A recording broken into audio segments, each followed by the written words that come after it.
Hello student, তাহলে আজকে আমরা একটা স্পেশাল ক্লাস, এই স্পেশাল ক্লাসটা হচ্ছে আর.এইচ হুইটেকারের আমরা 5 কিংডম ক্লাসিফিকেশন ডিসকাস করেছি। আর.এইচ হুইটেকার ক্লাসিফিকেশন করতে গিয়ে কি করলেন, টোটাল লিভিং অর্গানিজম গুলোকে 5 কিংডমে ক্লাসিফাই করে দিল। সে কি ছিল সেই ক্লাসিফিকেশনের পার্টগুলো, কিংডমস গুলো ছিল আমাদের মোনেরা, প্রোটিস্টা, ফাঙ্গি, প্ল্যান্টে, অ্যানিমেলিয়া। আমরা অলরেডি কিন্তু মোনেরা সম্বন্ধে একটু তোমায় বলেছি, প্রোটিস্টা সম্বন্ধে, ফাঙ্গি সম্বন্ধেও, এছাড়া অ্যানিমাল কিংডম সম্বন্ধেও বলা হয়েছে। তাহলে আজকে আমরা একটু ডিসকাস করব আমাদের প্ল্যান্ট কিংডম সম্বন্ধে। প্ল্যান্ট কিংডমকে ক্লাসিফাই করাটা ভেরি ইম্পর্টেন্ট। কেন ইম্পর্টেন্ট? কারণ আমাদের এই এনভায়রনমেন্টে different type of plant is present. So প্ল্যান্টের diversity is so huge. So we need to classify the plant kingdom. Plant তাহলে কিংডমকে আমরা ক্লাসিফাই করব। তাহলে কার উপর বেস করে? প্ল্যান্ট কিংডমকে ফার্স্ট টাইম আমরা যখন ক্লাসিফাই করেছিলাম, মানে আর.এইচ হুইটেকারের আগে, তখন আমরা ক্লাসিফাই করতে গিয়ে দেখো কি কি টেকনিক ফলো করেছিলাম। আমরা তখন একটা প্ল্যান্টের হাইটের উপর বেস করে প্ল্যান্টকে ক্লাসিফাই করছিলাম। আর অলরেডি আমরা একটুখানি জানি কি সেটা প্ল্যান্ট ছিল অটোট্রপ and eukaryotes. Autotrophs কেন? Because they can produce their own foods. Eukaryotes কেন? Because they have the well-defined nucleus made of complex cells. কারণ monarians এর মতো এদের সেল কিন্তু সিম্পল নয়, এর মধ্যে lots of different type of cell organelles also be present, able to prepare their own food. That is the most important features of the plant. তাহলে প্ল্যান্টকে যদি আমরা একটা ইম্পর্টেন্ট ক্যারেক্টারিস্টিক ফিচারস এর উপর বেস করে এক্সপ্লেন করতে বলি, প্ল্যান্টের মধ্যে ক্যাপাসিটি আছে, কি সেটা? ফুড প্রোডাকশন করার capacity by the process of কি ফটোসিনথেসিস। এরপর আমরা প্ল্যান্টের ফার্স্ট কিছু কি করলাম, ক্যারেক্টারাইজেশন করলাম, প্ল্যান্টের কিছু ক্যারেক্টারকে ফাইন্ড আউট করলাম। তারপর আমরা ফার্স্ট টাইম প্ল্যান্টকে আর্লিয়ার টাইমে আমরা প্ল্যান্টকে ক্লাসিফিকেশন করেছিলাম on the basis of height, herbs, shrubs and tree. আমরা সেগুলো ছোটবেলায় পড়েও ছিলাম, 2-3 ক্লাস থেকে আমাদের পড়তে হয় এগুলোকে। হার্বস, তার থেকে একটু হাইট যাদের বেশি, লাইক চায়না রোজ প্ল্যান্ট, সেটা আসে আমাদের এই সার্বস এর মধ্যে। এর থেকে যেগুলো লং হাইট হয় তাদেরকে আমরা বলছিলাম ট্রি। যেমন আমরা ছোটবেলায় তোমায় শিখিয়েছিলাম ম্যাঙ্গো ট্রিজ এর কথা। তাহলে এই হচ্ছে আর্লিয়ার টাইপ অফ ক্লাসিফিকেশন। কিন্তু এই ক্লাসিফিকেশনে কিছু কনফিউশন হলো। এই কনফিউশনটাকে আমরা সলভ করতে চাইছিলাম। সলভ করতে গিয়ে আমরা কি কি করলাম দেখো, আমরা প্ল্যান্টকে ক্লাসিফাই করলাম মেইনলি 2 গ্রুপসে। একটাকে বলছি নন ফ্লাওয়ারিং আর একটা হচ্ছে flowering plants. Non flowering plants কোনগুলো? Like algae, like bryophytes, like pteridophytes, এদের মধ্যে ফ্লাওয়ার হয় না, তাই এদেরকে আমরা বলছি নন ফ্লাওয়ারিং প্ল্যান্টস, সো ডিফাইড অফ ফ্লাওয়ার্স। আর কি দেখি এদের মধ্যে ক্যারেক্টারিস্টিক ফিচার্স? তাহলে এডসলার্স একজন সায়েন্টিস্ট ছিল, জানো তো? উনি 1883 তে এই ফ্লাওয়ারিং আর নন ফ্লাওয়ারিং এর ব্যাপারটার উপর বেস করে আমাদের প্ল্যান্ট কিংডমকে ফাইলোজেনেটিক সিস্টেম অফ ক্লাসিফিকেশনকে বেসিস করে, ফাইলোজেনেটিক মানে কোন ইভলিউশনারি অরিজিনটাকে বেস করে মেন দুটো গ্রুপে ক্লাসিফাই করা হলো। দেখো, একটা হচ্ছে cryptogams, another one is the phanerogams. Cryptogams means the non flowering plants and the phanerogams মানে ফ্লাওয়ারিং প্ল্যান্টস। চলো এদের সম্বন্ধে তোমাকে একটু একটু করে আইডিয়া দিতে থাকি। এই ইনফরমেশনটা কিন্তু ভেরি ইম্পর্টেন্ট সবার জন্য। দেখো, আমরা অলরেডি একটা আইডিয়া পেয়েও গেছি। এই যে ক্রিপ্টোগ্রামস মানে কারা আসছে, এরা হচ্ছে নন ফ্লাওয়ারিং প্ল্যান্টস।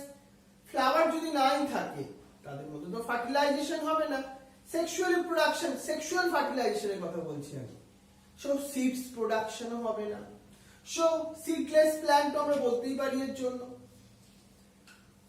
আর ফেনোগ্রামস, তাদের মোস্ট ইম্পর্টেন্ট যে দুটো ক্যারেক্টারিস্টিক ফিচার্স এর কথা বলি, এরা ফ্লাওয়ারিং প্ল্যান্টস আর এদের মধ্যে সিড বিয়ারিং প্ল্যান্টস। এই হচ্ছে মেইন ক্যারেক্টারিস্টিক ফিচার্স। এবার ব্যাপারটাকে যদি আমরা আরো ডিটেইলসে যেতে চাই, চলো তাহলে আমরা কি দেখলাম, ক্রিপ্টোগ্রামস এন্ড ফেনোগ্রামস, ফ্লাওয়ারিং এর উপর বেস করে আর আমাদের সিডস এর উপর বেস করে। এবার চলো আমরা ক্রিপ্টোগ্রামস কে ক্লাসিফাই করি। প্রথম বেসটা আমি তৈরি করছি আস্তে আস্তে কিন্তু তোমাকে এই ক্লাসের মাধ্যম দিয়ে। ক্রিপ্টোগ্রামস, এই ক্রিপ্টোগ্রামস কে আমরা তিনটে মেইন পার্টে ডিভাইড করি। চলো, থ্যালোফাইটা, নেক্সট ওয়ান ব্রায়োফাইটা, আর নেক্সট টেইডোফাইটা। এই হচ্ছে তিনটে গ্রুপ। এদের সম্বন্ধে আমাদের ডিটেইলসে জানতে হবে। কেমন ভাবে সেটা দেখে নিই। থ্যালোফাইটা, থ্যালোফাইটা মিন্স আমরা বলি অ্যালগির ক্ষেত্রে। তুমি স্পাইরোগাইটার নাম শুনেছো, ক্লামাইডোমোনাসেরও নাম শুনেছো। এদের বডিকে কি ডিভাইড করা যায়, কোনটা ট্রু রুটস বা কোনটা স্টেম, কোনটা তার leaf.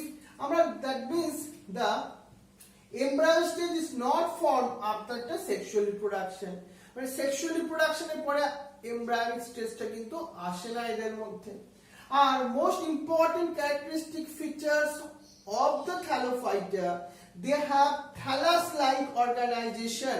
Thallus-like organization means their body is not divided roots, stems and leaves. আমরা বলতেই পারি তাদের মধ্যে লিভস, তাদের মধ্যে রুটস, তাদের মধ্যে স্টেমস অ্যাবসেন্ট আছে। ক্লিয়ার হলো জিনিসটা?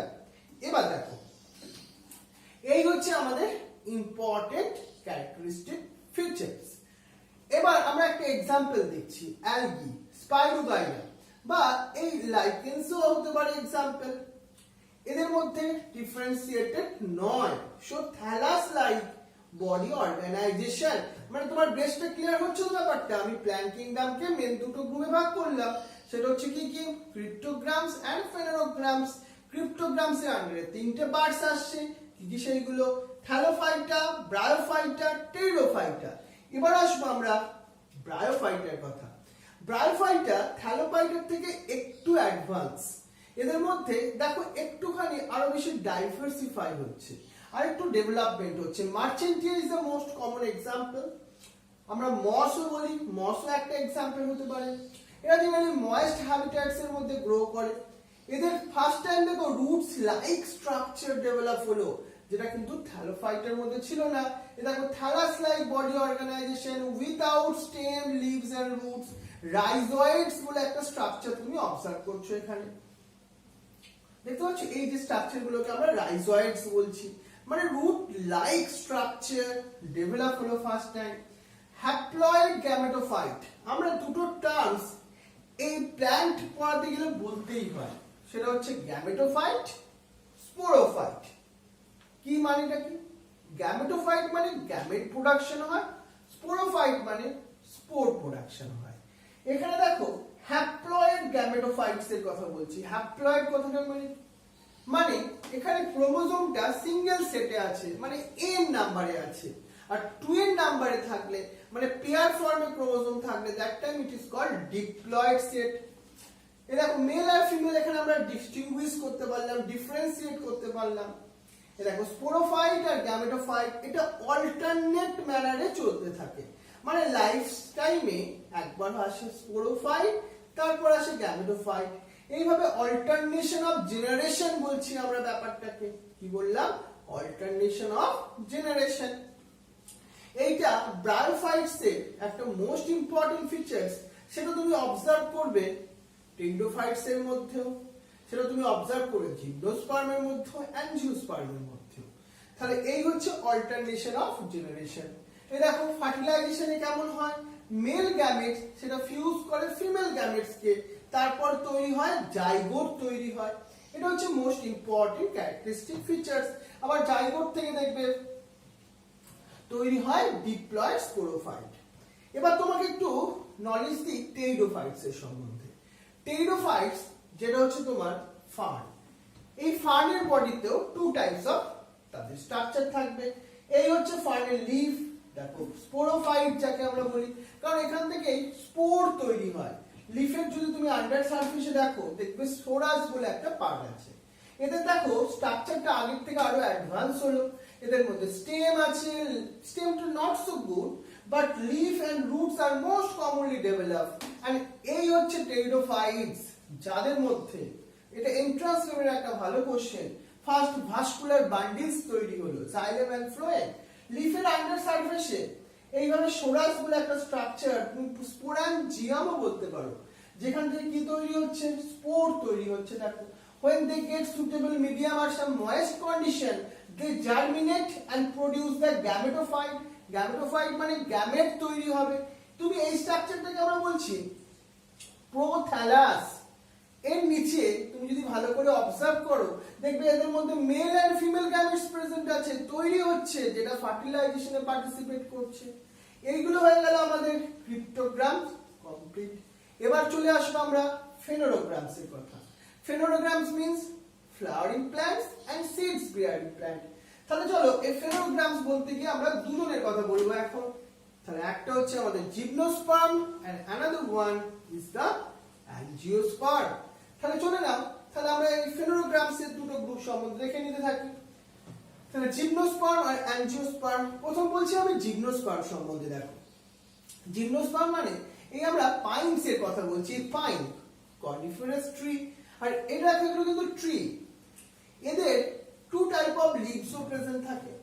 আর যদি তুমি স্ট্রাকচারালি অবজার্ভ করে এদের মধ্যে নিডল লাইক লিভস পাবে। এটা এদের একটা মোস্ট কমন ইম্পর্টেন্ট ফিচারস এর মধ্যে আসে। এদের মধ্যে কোন বিয়ারিং প্ল্যান্টস এরা, male cones and female cones, এই দুটো এদের স্ট্রাকচার ডেভেলপ হয় সেম প্ল্যান্টের মধ্যে। So it is called the monoecious plant. এটাকে বলছি মেল কোনস, এটাকে বলছি ফিমেল কোনস। কি হয় এখান থেকে, মেল কোনস থেকে মেল গ্যামেট তৈরি হয়, যেটা ফিমেল কোনস এর দিকে ট্রান্সফার হওয়ার পর ফার্টিলাইজেশন হয়, সেক্সুয়াল রিপ্রোডাকশন পার্টিসিপেট করে এটা। এই দেখো, পোলেন গ্রেনস তুমি বলতেই পারো সেই মেল গ্যামেটস থাকে, সেটা ফিমেল গ্যামেটস এর কাছে যায়, গিয়ে ফার্টিলাইজড করে। বাট তুমি জিমনোস্পার্মের মধ্যে ফ্রুট ফর্মেশন হয় না। কেন হয় না? তার কারণ জিমনোস্পার্মের মধ্যে ওভারি থাকে না, অনলি থাকে ওভিউল, যেটা থেকে সিড তৈরি হয়। So it is the naked seed বলতে পারি। সিডটা not enclose by the fruit. এবার আজকের যুগে সবথেকে ডেভেলপ প্ল্যান্ট সেটা হচ্ছে অ্যানজিওস্পার্ম। অ্যানজিওস্পার্মের ফ্লাওয়ার দেখো, মানে অনেক বেশি প্রমিনেন্ট। আর ফ্লাওয়ারের ইনসাইডে প্রেজেন্ট থাকে ওভারি, ওভারির ইনসাইডে প্রেজেন্ট থাকে ovule. So after fertilization ovary থেকে কি তৈরি হয় জানো? ওভারি থেকে হয় তোমার ফ্রুট, আর ওভিউল থেকে সিড। এখানে পলিনেশন বলে একটা মোস্ট ইম্পর্টেন্ট প্রসেস ঘটে, যেখানে অ্যান্থার, যেটা হচ্ছে মেল পার্ট, এখান থেকে কি তৈরি হয়, পোলেন গ্রেনস তৈরি হয়, which is transferred to the stigma। সেটা স্টিগমার উপর গিয়ে পড়ে, তখন কি হতে থাকে, পোলেন টিউব জার্মিনেট হতে থাকে। পোলেন টিউব যখন জার্মিনেট হয়, ভালোভাবে আমরা দেখে নিই জিনিসটা, এটা আলটিমেটলি কি করে, দেখো পোলেন টিউব জার্মিনেট হচ্ছে। পোলেন গ্রেনস এর মধ্যে টু টাইপ অফ নিউক্লিয়াস থাকে, one is the generative nucleus, another one is the tube nucleus. এটা পোলেন টিউব তৈরি করছে। এই জেনারেটিভ নিউক্লিয়াসটা আবার পরবর্তীকালে না দুটো পার্টসে ডিভাইড হয়, গিয়ে ফার্টিলাইজেশনে পার্টিসিপেট করে। Inside the ovule, inside the embryo sac, two types fertilization are happening in the angiosperm, so it is called the double fertilization। দেখো, এই হচ্ছে এক্সেল, এই হচ্ছে পোলার নিউক্লিয়াস। আমরা ছোটবেলায় পড়েছিলাম এই কথাটা কিছুটা হলেও। এই হচ্ছে দেখো, ও কি করছে, এক্সেল এর সঙ্গে একবার ফার্টিলাইজেশন করছে, one of the generative nucleus, and another nucleus is fertilized with the polar nucleus। So two types of fertilization are happening। এইখানে দেখো, এখান থেকে তৈরি হয় জাইগোট, আর এখান থেকে তৈরি হয় এন্ডোস্পার্ম। এই হচ্ছে ফার্টিলাইজেশন প্রসেস অফ দ্য অ্যানজিওস্পার্মের কথা। আমরা এই অ্যানজিওস্পার্ম, এই প্ল্যান্টকে টু টাইপসে ডিভাইড করতে পারি। এটা আমাদের সবথেকে একটা কমন এন্ড মোস্ট ইম্পর্টেন্ট জায়গা। কি সেটা জানো? সেটা হচ্ছে মোনোকটিলেডেন্স আর ডাইকটিলেডেন্স। আমরা মোনোকটিলেডেন্স আর ডাইকটিলেডেন্স এর মধ্যে ডিফারেন্সটা দেখবার চেষ্টা করি। চলো, মোনোকটিলেডেন্স, যার মধ্যে কে কে एग्जांपल আসবে দেখি। চলো, আসবে মেজ, আসতে পারে গ্রাস, আসতে পারে। তুমি এদের মধ্যে অনলি সিঙ্গেল কটিলেডেন্স প্রেজেন্ট দেখবে। And another features, the endosperm also be present. লিফের মধ্যে যে ভেনেশন হবে সেটা হবে প্যারালাল ভেনেশন। দেখো রুটস যেটা হবে সেটা হচ্ছে fibrous type of root. That is the four important characteristic features of the monocotyledonous plants with two example I already told, that is maize, sugarcane, grass, এগুলো হতে পারে। দেখতে পাচ্ছ এগুলোকে আমরা বলছি parallel venation happening inside the monocotyledons। ব্যাপারটা clear হলো জিনিসটা তো? এবার আসো আমরা dicotyledons।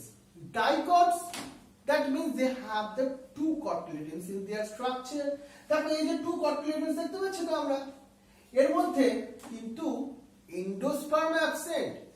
যদি তোমাকে এইখানে দেখানো যায় এদের রুটসটা কেমন হয়, এদের রুটসটা হয় ট্যাপ রুট সিস্টেম। কেমন root? Tap root system.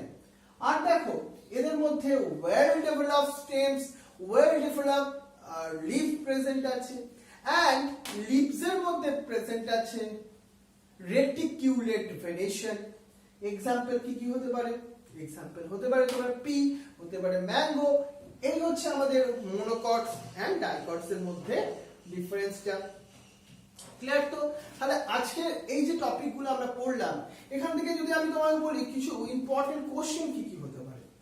First question হতে পারে write the characteristic features of the algae, write the characteristic features of bryophytes, write the important characteristic features of pteridophytes, write the difference between angiosperm and gymnosperm, and write the difference between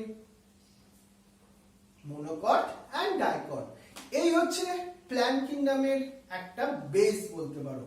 এরপর আমাদের ডিটেইলসে পড়তে হবে আরো, যত আমরা আরো ভালোভাবে পড়তে চাইবো এটাকে আমাদের আরো ডিটেইলসে প্রত্যেকের সম্বন্ধে পড়তে হবে। অ্যালগি সম্বন্ধে ডিটেইলসে, ব্রায়োফাইট সম্বন্ধে ডিটেইলসে, টেরিডোফাইট সম্বন্ধে ডিটেইলসে, এগুলো আমরা আস্তে আস্তে পড়া শুরু করব। ক্লিয়ার তো ব্যাপারটা?